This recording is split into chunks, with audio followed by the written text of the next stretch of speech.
Yes, class 8. We are here with the government of development. The government is responsible for the development of our country. Some important sectors of the Indian economy are agriculture, industry, and commerce, finance, communication and information technology, education, health, and family welfare.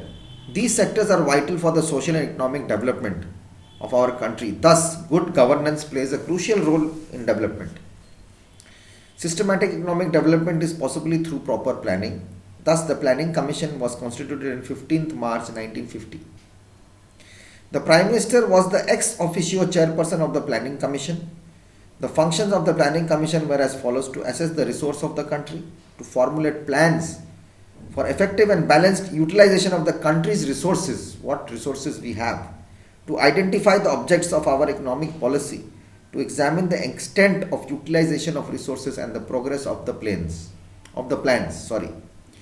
to supervise fair distribution of benefits of development to the largest number of people. The 5-year plan makes a way for 15-year national development agenda that will include internal security and defense as well. This will be implemented after the end of the 12th 5-year plan 2012-2017. 5-year plans. The Planning Commission had developed 12 5-year plans and 6 annual plans. The 1965 Indo-Pakistan War, severe drought, price rise, devaluation of currency and reduction of resources available for planning purposes result in the formulation of 3 annual plans between 1966 and 1969. The fifth 5-year plan was terminated, which paved way for the annual plan in 1979 and 1980. Similarly, the 8th 5-year plan could not come into effect as a result of the fast changing political situation at the center. This led to 2 annual plans between 1990 and 1992. Importance of 5-year plans. The 5-year plans were formulated to tackle problems of poverty, unemployment and price rise. The 5-year plans led to the improvement in infrastructure such as increased power generation, better communication and transportation. This in turn has facilitated industrial and agricultural development. The 5-year plans also helped in better distribution of public resources for the purpose of socio-economic development. Agriculture. Agriculture is the mainstay of Indian economy. It provides us with food like wheat, rice and raw materials like cotton and jute for industries. Agricultural products like spices, sugar and tea are most important export items. They earn valuable foreign exchange for our economic condition in the country. Now, increase of agricultural production has to be increased. The importance of agricultural development was recognized soon after our independence. The first 5-year plan gave the highest priority to agricultural sector. At the time, a large number of farmers had small and uneconomic land holdings. Thus, land reforms were introduced.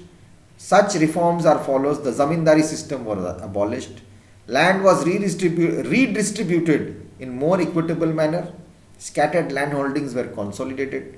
Green Revolution. The Green Revolution helps us to increase the agricultural production by introducing farmers to modern agricultural machineries, high yielding variety seeds, HYV, fertilizers and pesticides and irrigation. Let us read about them. Modern agricultural machinery are earlier implements like the plough and the trowel were used to till the land. Gradually, new agricultural machinery like tractors, sowing machines, threshers, harvesters were introduced. These machines are more efficient and faster. However, traditional farming implements are still used in several parts of India. High yielding variety seeds, the HYV, high yielding variety seeds particularly for wheat and rice are extensively used. They have helped to increase the output. Seed multiplication programs for cereals, pulses, oil seeds, fiber, fodder crops and potatoes are implemented through the National Seed Corporation, State Farms Corporation of India Limited and other state seed agencies who supply the seeds. Fertilizers and pesticides. Then we have the irrigation. Nearly 60% of the agricultural land depends on rainfall for irrigation. Insufficient or late monsoon often results into crop failure and less productivity. Moreover, HIV seeds require abundant water. Therefore, the government has taken initiatives to increase irrigational facilities. They are making dams, they pull in channels, they pull in canals of water. Agriculture, the Department of Agricultural Research and Education was set up in 1973 under the Ministry of Agriculture. It is responsible for coordinating research and educational activities in agricultural, animal husbandry and fisheries. The Indian Council of Agricultural Research ICAR has also played a major role in the development of agricultural technology. Industries play an important role in the economic development. A prosperous nation needs well-developed industries to provide amenities to life to its citizens. When India became independent, very few industries like textile and sugar existed. Heavy industries were more or less non-existent. Industry contributed 10% to India's economy. 1950 to 1951. Only after the 5-year plan initiated a program on industrial development did a great change to take place in industrialization. Industrial growth, we had include this from iron, steel, cement, railway wagons, fertilizers, chemicals and pharmaceuticals. The production of consumer goods like soaps, detergents, watches, television sets, transistors, electronic gadgets had also increased. There has been a remarkable growth in textile and sugar industries. Besides, we have shipbuilding, we have aeroplane manufacturing and telephone industries have also been set up. All these developments show that there has been a tremendous progress in the country in the field of industry.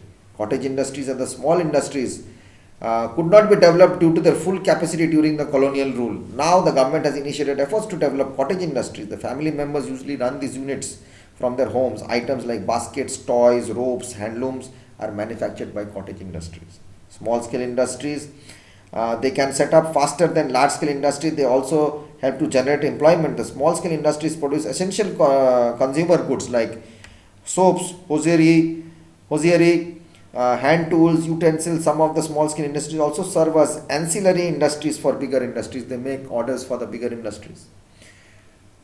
Tax benefits are there for small scale industries. Special tax incentives are given to set up industries in backward areas.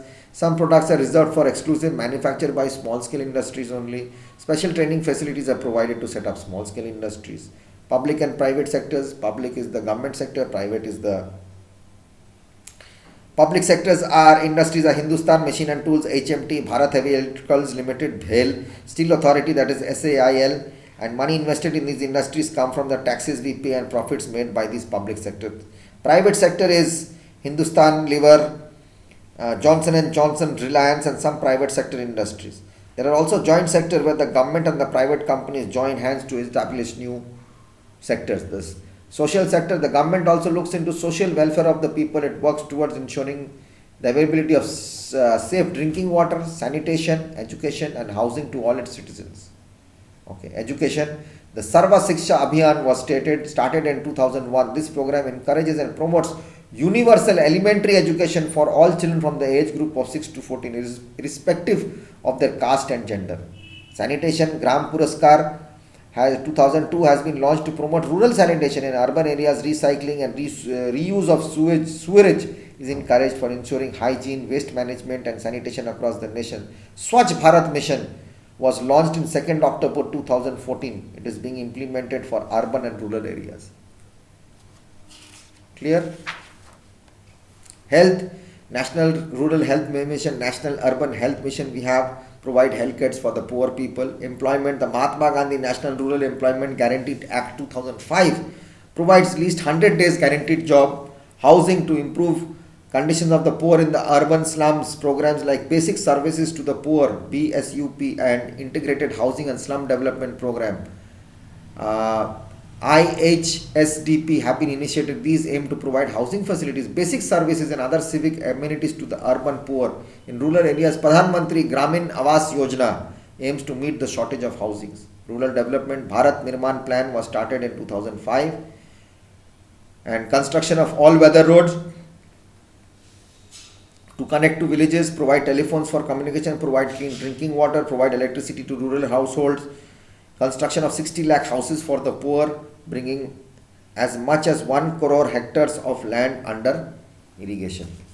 Read this, solve the question answers.